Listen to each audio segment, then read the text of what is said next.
Que no puedo poner. Hoy vamos a iniciar, ¿no? Hoy vamos a continuar con la semana 18 de lo que hemos venido estudiando y aprendiendo durante estos meses, que es Cristo revelado en toda la Biblia.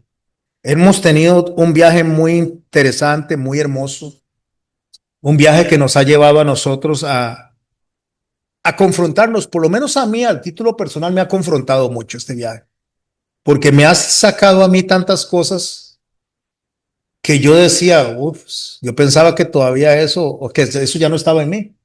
Y uno, conforme va predicando, uno se da cuenta y dice, no, sí, hay que ir dejando estas cosas. Entonces, cuando yo vengo y presento el mensaje, que el primer ministrado debo de ser yo, si yo vengo y presento una prédica, o cualquier predicador presenta una prédica que no le ministre, entonces no está presentando nada, solamente está haciendo como una noticia más. Uno debe de enseñar lo que Dios hace en su alma, en su corazón. Y así es como ha venido siendo. Iniciamos desde el Génesis y hoy llegamos a un punto donde el título que Dios me puso es el siervo sufriente. Así es como se llama el mensaje de hoy. También le puse un subtítulo, y por eso la canción que escucharon primero, del pesebre al trono. Me voy a basar en el texto de Isaías, en los capítulos 1 al 8. Perdón, el texto de Isaías, capítulo 6, versículos 1 al 8. Ahí es donde me voy a basar, aunque voy a estar en otros. Este es el texto central, el que trajo el Señor para poder presentar este tema hoy. Abro o abrimos la Biblia en el capítulo 6 de Isaías e iniciamos en el verso 1.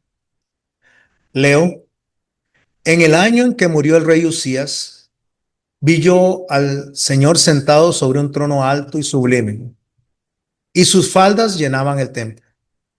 Por encima de él había serafines, cada uno tenía 6 alas. Con dos cubrían sus rostros, con dos cubrían sus pies y con dos volaban. Y el uno al otro daba voces diciendo: Santo, Santo, Santo, Jehová de los ejércitos. Toda la tierra está llena de su gloria. Y los quiciales de las puertas se estremecieron con la voz del que clamaba, y la casa se llenó de humo. Entonces dije: ay de mí, que soy muerto, porque siendo hombre inmundo de labios y habitando en medio de pueblo que tiene labios inmundos, han visto mis ojos al Rey, Jehová de los ejércitos. Y voló hacia mí uno de los serafines, teniendo en su mano un carbón encendido, tomado del altar con unas tenazas.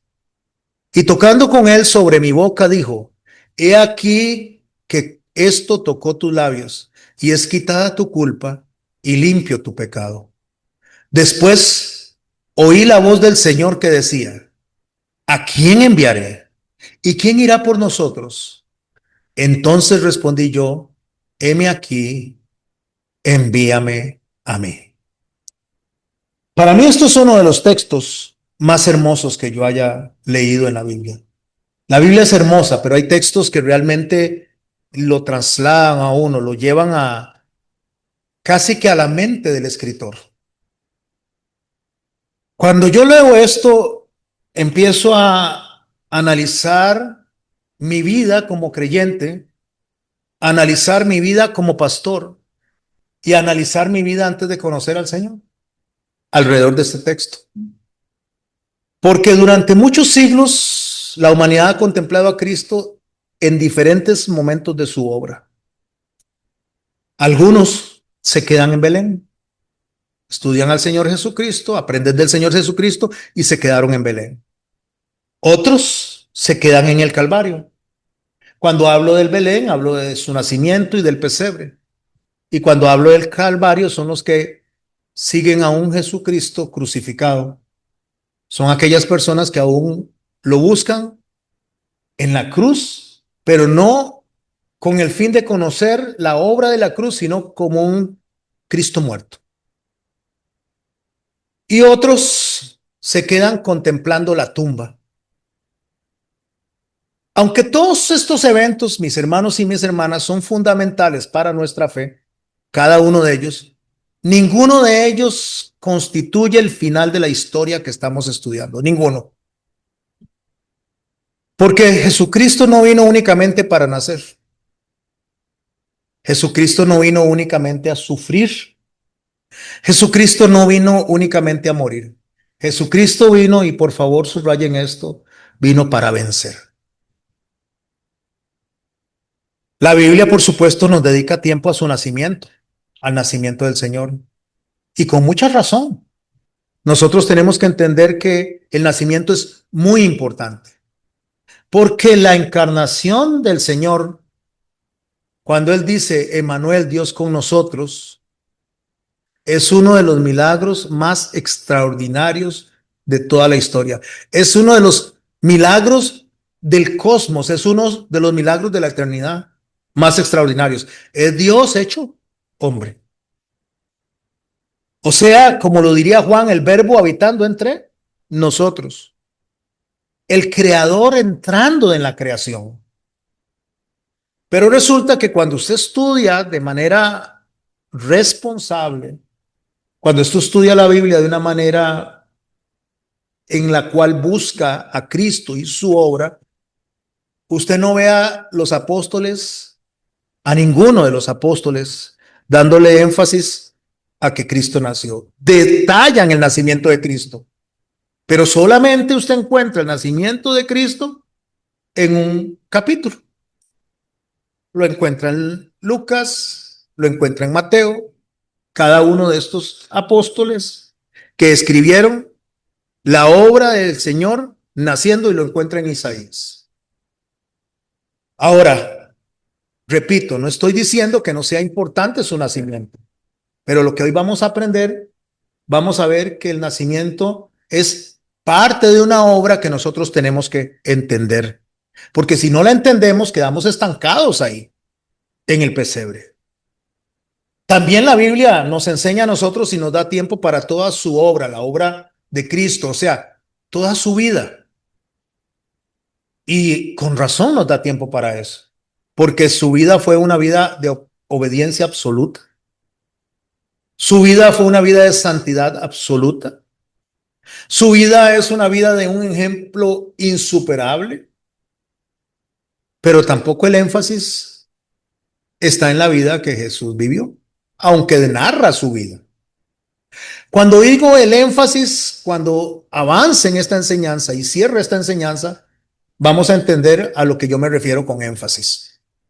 No a que no se desarrolle la historia, no que no se hable de la obra de Cristo, no que no se hable de su vida, sino el énfasis central del mensaje por el cual usted y yo estamos estudiando este tema hoy. También la Biblia le dedica tiempo a la cruz, y también hay razón, porque ahí Jesús llevó nuestros pecados, porque ahí el Señor Jesucristo sufrió el castigo que nosotros teníamos que sufrir, porque ahí Él derramó toda su sangre.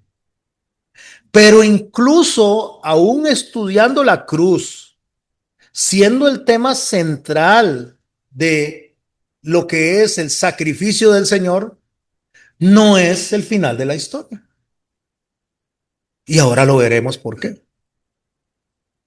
Aunque los romanos no llevaban registro de toda la gente que ellos asesinaban en una cruz o de sus ejecuciones, los romanos no llevaban un detalle sobre cuántas personas morían en un año o en varios años en las crucifixiones.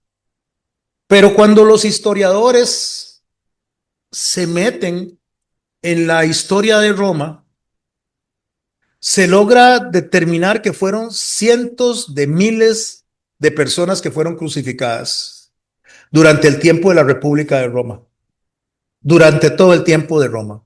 Algunos ejemplos para que nos ayuden a nosotros a dimensionar lo que estoy explicando, lo que estoy tratando de explicar. En el año 71 antes del Señor Jesucristo, todos sabemos que la historia se divide antes y después de Cristo. Así de impresionante es que el Señor haya venido, haya muerto y haya resucitado. Y cuando usted cuenta hacia atrás, entre más grande es el número hacia atrás, más lejos está el nacimiento de Cristo, y entre más pequeño el número, está más cerca del nacimiento de él. Al contrario, en la era moderna, o en la nueva era, como algunos le llaman, entre más años hay, más nos alejamos del nacimiento de Jesús, y entre menos años hay, nos acercamos a él. En el año 71, antes de que él naciera, después de que Espartaco se rebela contra todo el sistema imperial, el general Graso hizo crucificar a 6,000 esclavos y los puso a todo lo largo de la vía Apia, entre lo que era Capua, la provincia de Capua, y Roma. Ahí los puso a las orillas para que todo el que llegara viera esos 6,000 crucificados y los disuadiera de no rebelarse. Durante el sitio que se hizo en el año 70, en manos de Tito Vespasiano, Flavio Josefo nos relata que los romanos habían crucificado a tantos judíos que faltaba espacio para poder poner las cruces. Entonces, ¿qué es lo que hacían? Agarraban troncos, los pegaban en los árboles, los amarraban a los árboles y los crucificaban ahí, a lo que se pudiera, porque ya no había espacio, ya no había madera, ni siquiera para fabricar las cruces. Era tanta la gente que estaban crucificando, porque la cruz era el castigo más fuerte que podía haber para los esclavos rebeldes, para los piratas, para los insurgentes, para los criminales, para los enemigos políticos. La cruz no fue inventada, el castigo de la cruz no fue inventada por los romanos. Eso fue inventado por los asirios, pero ellos la perfeccionaron para que la persona que era crucificada pudiera durar el más tiempo posible vivo en la cruz, de manera de que sufriera lo más posible. No era diseñada para que murieran rápido, era diseñada para que sobrevivieran y aún estando en la cruz vinieran las aves de rapiña y se los comieran vivos a los que eran crucificados. Por eso es que desde el punto de vista histórico, mis hermanos y mis hermanas, Jesús no fue el único crucificado, ni siquiera uno entre pocos. Eran miles, cientos de miles de personas crucificadas. Y en este punto, entre miles de millones de personas del mundo, también el Señor Jesucristo viene y nace. Entonces, que el Señor Jesús nazca es un nacimiento entre millones de millones de millones de personas. El que haya sido crucificado fue una crucifixión entre cientos de miles de personas. Y antes de que alguien me apedree en casa, especialmente los que me escuchan por primera vez, tome el tiempo, déjese llegar al final conmigo para que pueda ver lo que estoy tratando de explicar. No estoy minimizando ni el nacimiento, ni estoy minimizando la crucifixión. Estoy apuntando que eso no era algo que trajera a las personas a sorprenderse, a decir, wow, nació. No, eso no lo sorprende. Uy, fue crucificado, tampoco. Fueron miles de crucificados, miles de personas que sufrieron, miles murieron en cruces romanas. Sin embargo, el mundo no recuerda ni una sola de esas cruces. A la gente no le interesan esas cruces. Usted puede buscar a alguien que diga, descríbame 100 crucificados, 200, 300. No, cuando usted habla de crucificados solo se acuerda de uno. No se acuerda de nadie más. ¿Por qué? Porque lo que hace única la cruz de Jesucristo no es la forma en que él murió, porque así murieron cientos de miles. Incluso no, tampoco fue el único que haya sido torturado, porque fueron muchos los que fueron torturados. No fue el único clavado en la cruz. Entonces, ¿qué es lo que hace diferente al Señor Jesucristo de todas esas personas? Que todos los demás permanecieron muertos. Eso hace la diferencia. Porque Jesucristo resucitó.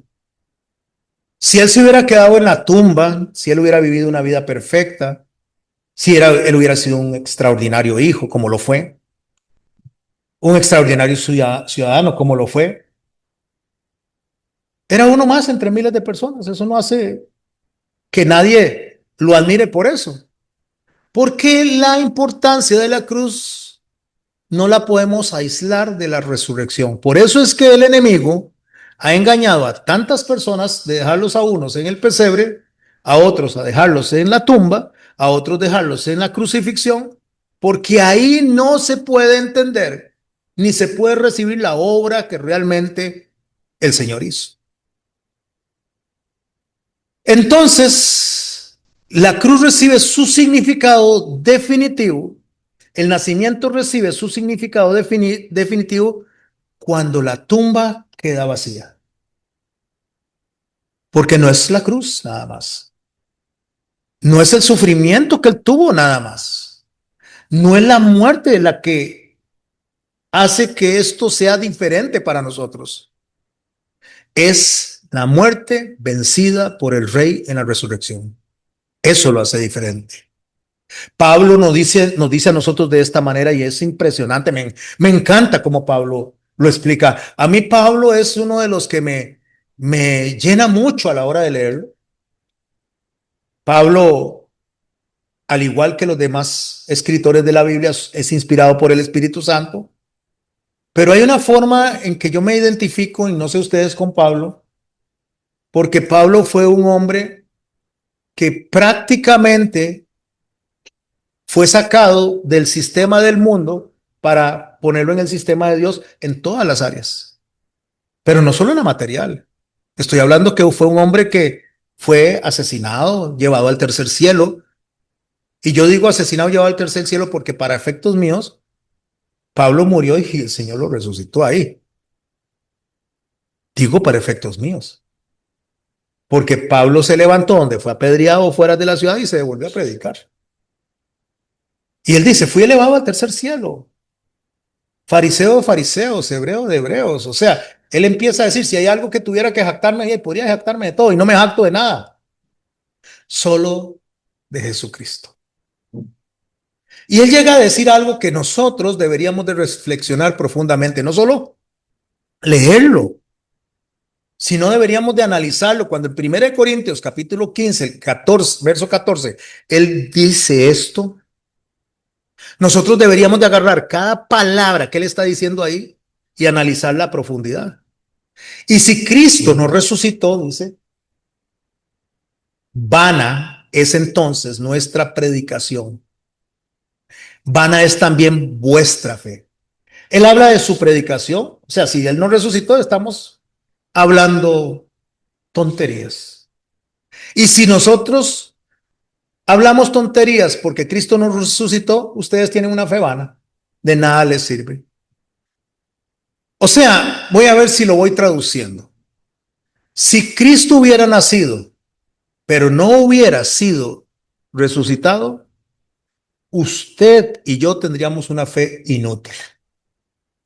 Si el Señor hubiera enseñado, hubiera puesto todas esas hermosísimas palabras que dejó descritas en los evangelios y no hubiera resucitado, tendríamos una fe inútil.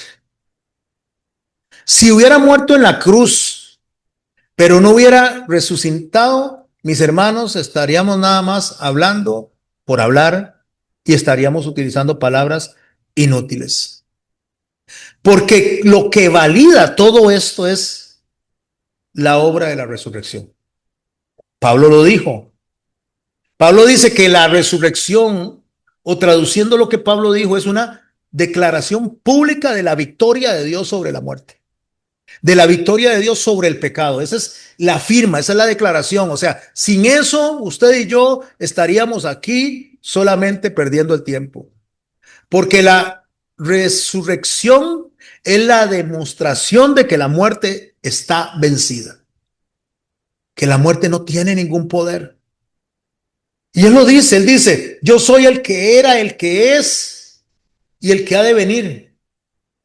Y nos dice claramente a nosotros que si él venció la muerte, nosotros que tenemos una muerte asegurada, porque no hay nada más real que la muerte, porque todos tenemos que pasar por ahí.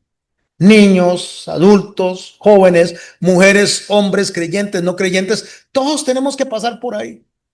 Es lo más real que tenemos en esta vida, de este lado del mundo. Nadie, absolutamente nadie se va a escapar de esto. Pero si la resurrección de Jesucristo no se hubiera dado, hubiera sido solamente un mártir, no un salvador. Hubiera sido solamente un mártir que no nos podría salvar. O sea, estaríamos nosotros simplemente esperanzados en qué podría ser ese muerto por nosotros, que muerto no puede hacer nada. Como cualquiera de los otros que puedan describirse de cualquier otra religión, que ahí están sus tumbas y que ahí yacen sus restos y no pueden hacer absolutamente nada por nosotros porque ni siquiera por ellos mismos podían hacer. Con esto entonces quiero regresar al libro de Isaías, a lo que estamos estudiando hoy. Porque cuando Isaías ve al Señor, en el momento que él lo describe ahí, que es tan maravilloso, tan extraordinario, tan impresionante, o sea, yo digo, wow, si nosotros pudiéramos ver lo que Isaías vio, él no ve ahí un niño acostado en un pesebre. Él no ve a un hombre colgado de una cruz. Isaías no ve el cuerpo de un hombre en ninguna tumba. Ve al Señor sentado en su trono, grande, alto y sublime. Y eso es que nos mueva el piso a nosotros, porque esto es extraordinario.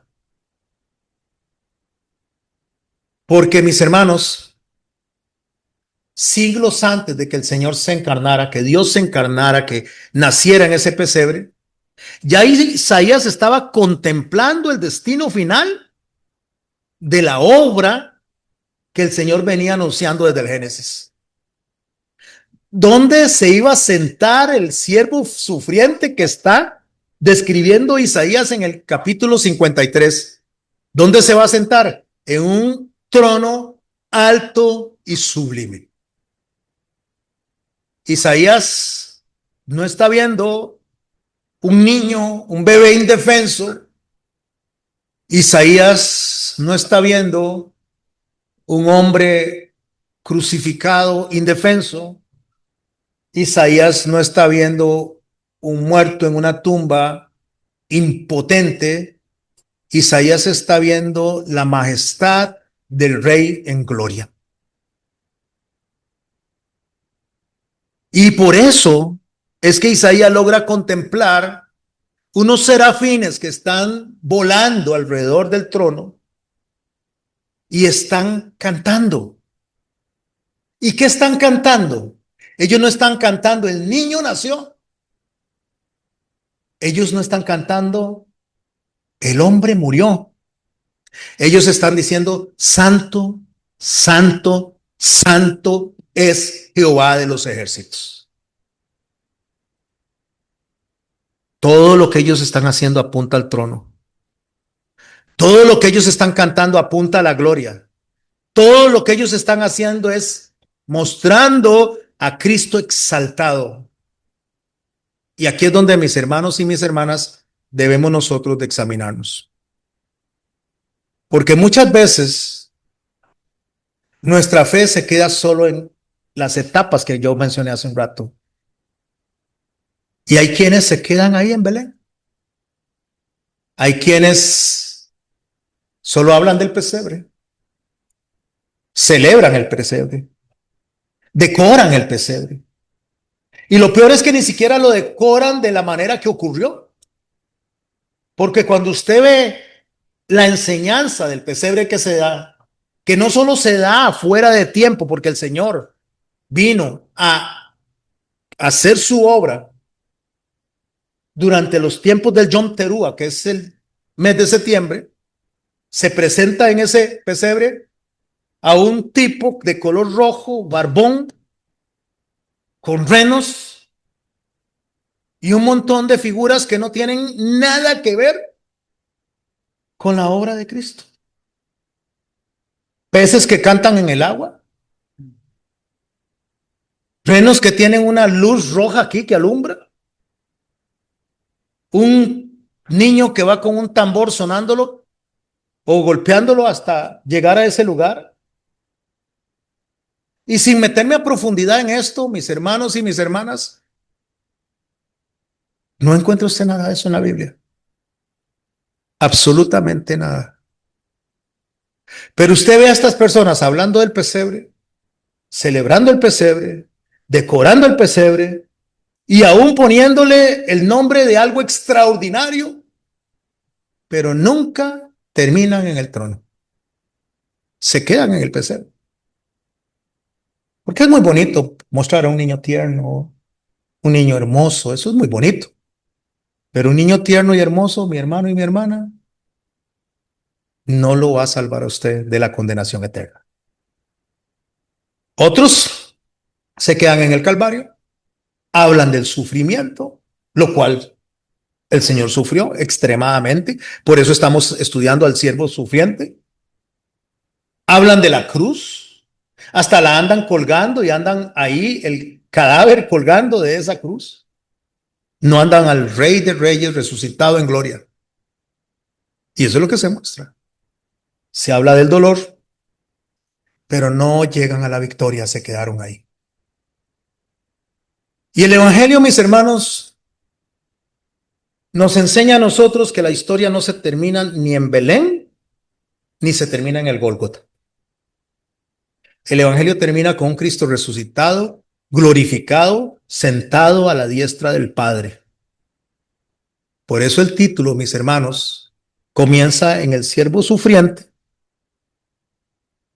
porque Isaías nos está mostrando en el capítulo 53 lo que él tenía que padecer, pero no podemos estudiar al siervo sufriente si no terminamos recordando al Rey exaltado, porque estaríamos solamente diciendo una parte de la historia y la parte de la historia que no concluye con su salvación y con la mía.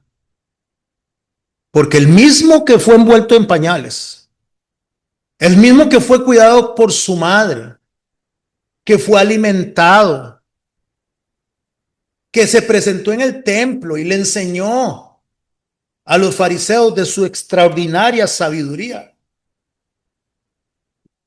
Ese mismo que creció y después fue clavado en la cruz, teniendo un sufrimiento extraordinario, como miles, cientos de miles que fueron crucificados, como millones que han nacido.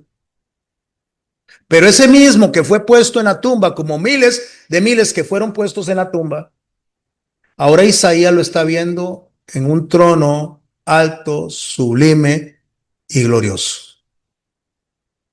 Y solo cuando usted y yo entendemos eso, mis hermanos y mis hermanas, podemos entender la obra completa del Señor. Solamente en ese momento. Pregúntele usted a los niños de hoy en día que le hablen de Jesús, que le hablen de Jesucristo. ¿Y de qué le hablan estos niños? Le hablan del pesebre. Pero esos niños no entienden ni la cruz y mucho menos la resurrección. Pregúntele usted a la mayoría de la humanidad, creyente y no creyente, que le hablen de Cristo. Le hablan de las celebraciones finales, pero no te hablan de la obra de la cruz y su resurrección. Porque el mismo Señor Jesucristo, mis hermanos, nunca, y subraye nunca, dejó la cruz como destino final. Nunca. Cada vez que él hablaba de él, de su muerte, él nos enseñaba de su resurrección. Dice la palabra del Señor en Mateo 16:21. Desde entonces comenzó Jesús a declarar a sus discípulos que le era necesario ir a Jerusalén a padecer mucho de los ancianos y de los principales sacerdotes y de los escribas y ser muerto y resucitar al tercer día. El sufrimiento, mis hermanos del Señor, era necesario porque Él sufrió lo que usted y yo teníamos que sufrir. ¿La cruz era necesaria? Sí. porque estaba siendo asesinado como un criminal, como lo peor de lo peor, algo que había sido destinado únicamente para lo peor, para poder entender nosotros el desarrollo de Isaías 53, donde dice que fue menospreciado, que fue totalmente destrozado por nosotros. La muerte era necesaria. Sí, por supuesto que era necesaria. Porque si no hay muerte, no hay resurrección. Pero ninguna de estas cosas era el final. Incluso, mis hermanos, cuando los discípulos se escandalizaron ante la idea de que el Señor tenía que ser crucificado, cuando Él les dijo, esta misma noche todos ustedes se escandalizarán, o sea, se irán, me abandonarán. Jesús les enseñó que el camino que Él estaba empezando en esa noche no terminaba en esa humillación. Él les dijo, yo voy a ir y voy a regresar. Y voy a ir a Galilea a toparme con ustedes. Porque en la casa de mi padre muchas moradas hay. Si así no fuera, yo os lo hubiera dicho. Por tanto, voy a preparar un lugar para vosotros. Iré y vendré a vosotros. Porque donde yo estoy, yo quiero que ustedes estén. Porque después de ese sufrimiento venía la gloria. Por eso, mis hermanos, antes de ser arrestado, en Juan 17, el Señor dice durante toda la oración unas palabras extraordinarias, pero dentro de esas palabras extraordinarias, Él dice, Padre, glorifícame al lado tuyo con aquella gloria que tuve contigo antes de que el mundo fuese. Cuando Él dice, glorifícame al lado tuyo con la gloria que tuve antes de que el mundo fuese, Él no está hablando de ser glorificado en el pesebre. Él no está hablando de ser glorificado durante su vida.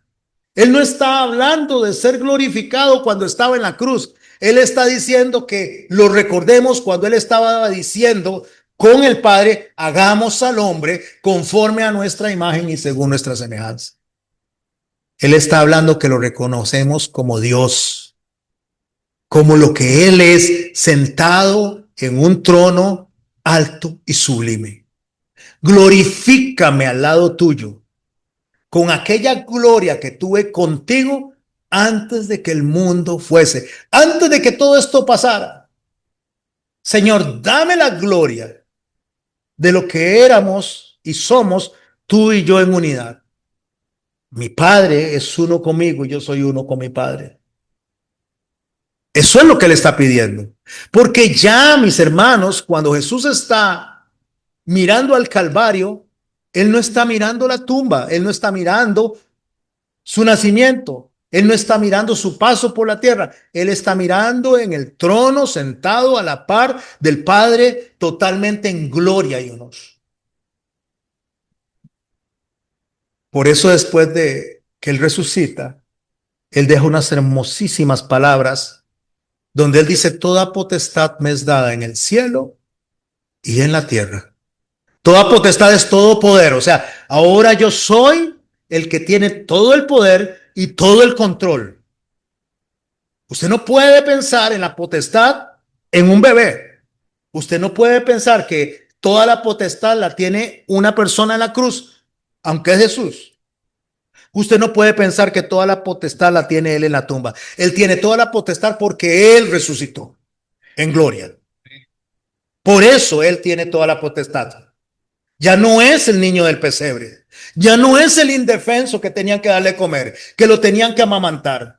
Ya no es aquel niño que tenía y dependía de sus padres y aún hasta los 12 años, la Biblia no habla de nada desde ahí que nació hasta los 12 años porque ese no es el interés de la Biblia. Empieza a introducirlo para tener la obra donde él tiene que ir a morir y resucitar. Ya no es el que está clavado en la cruz, donde todo el mundo lo escarnecía, lo escupía, lo insultaba y le decían, bájate de ahí si eres Dios. Ya no es un cuerpo inerte colocado en una tumba. Ahora es el rey victorioso. Ahora es el Dios exaltado. Lo que Isaías estaba viendo sobre ese trono alto y sublime, mis hermanos, es la declaración más importante de lo que es la obra de Cristo para nosotros. Es la declaración que resume toda la verdad de las palabras de Jesucristo glorificado en la cruz.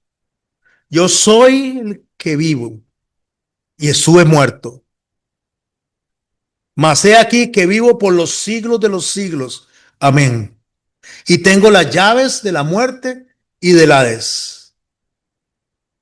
El pesebre era real. Sí, claro que sí.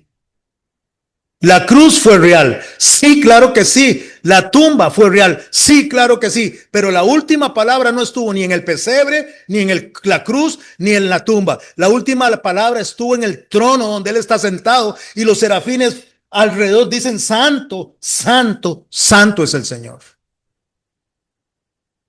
Y ahí es donde concluye el siervo sufriente que cargó todos nuestros pecados, no para quedarse en nuestra mente como un bebé, aunque fue un bebé.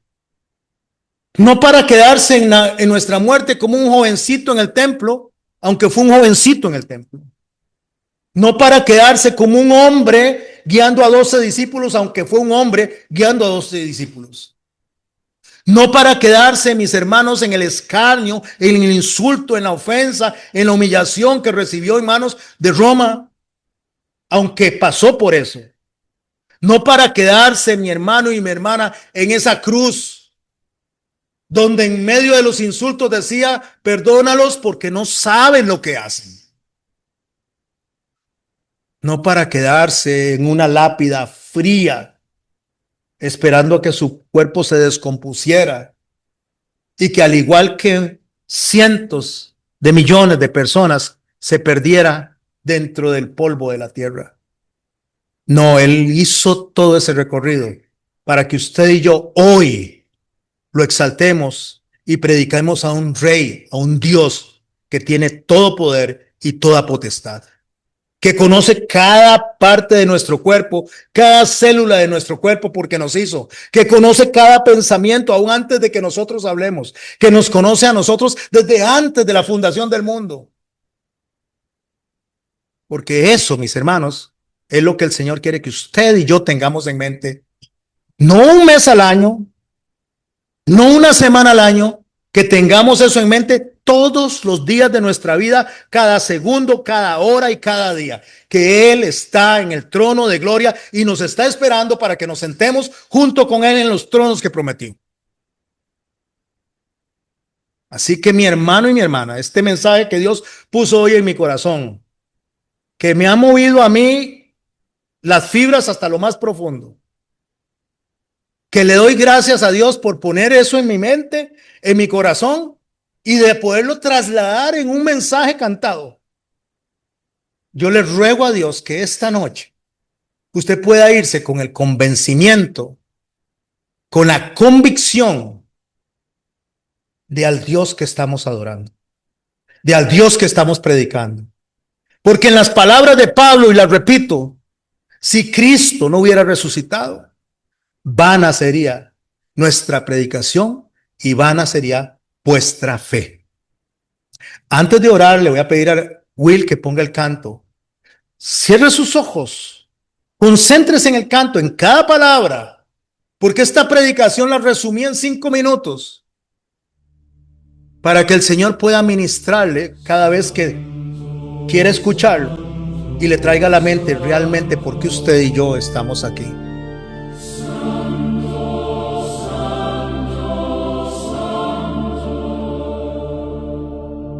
Vi al Señor sentado en su trono, alto y sublime en majestad. Sus faldas llenaban el templo, su gloria llenaba el lugar. Los cielos callaron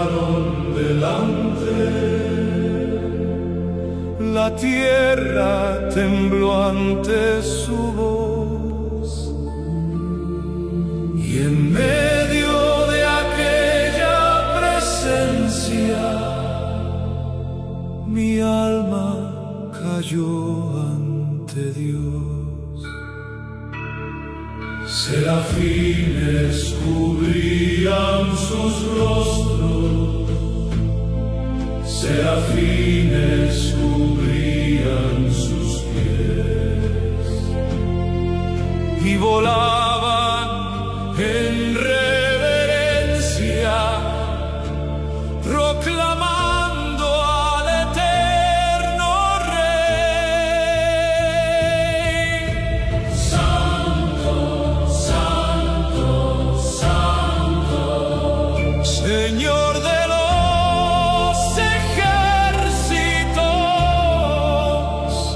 toda la tierra está llena de tu gloria, oh Dios.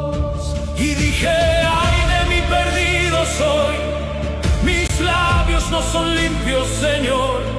Habito en medio de un pueblo igual, y mis ojos han visto al Rey. Heme aquí delante de tu gloria, heme aquí rendido ante tu voz. Purifica mis labios con tu fuego, limpia mi vida y mi corazón. Heme aquí, no tengo argumentos. Heme aquí, no tengo explicación. Si tú me llamas, yo respondo. Heme aquí, envíame, Señor. Santo, Santo, Santo, Santo, Santo. Del altar vino fuego santo, y mi culpa fue quitada. No fue mi fuerza ni justicia, fue tu gracia derramada. Entonces escuché tu pregunta como un eco de eternidad. ¿A quién enviaré por nosotros? ¿Quién irá y hablará? Santo eres tú, Santo eres tú, Santo, Santo, Santo Dios. Toda la tierra llena está de tu gloria, oh Señor. Toca mis labios, limpia mi vida, arde en mi pecho tu fuego santo. No quiero ir sin tu presencia, si tú me envías, yo iré. Heme aquí delante de tu gloria, heme aquí rendido ante tu voz. Purifica mis labios con tu fuego, limpia mi vida y mi corazón. Heme aquí, no tengo argumentos. Heme aquí, no tengo explicación. Si tú me llamas,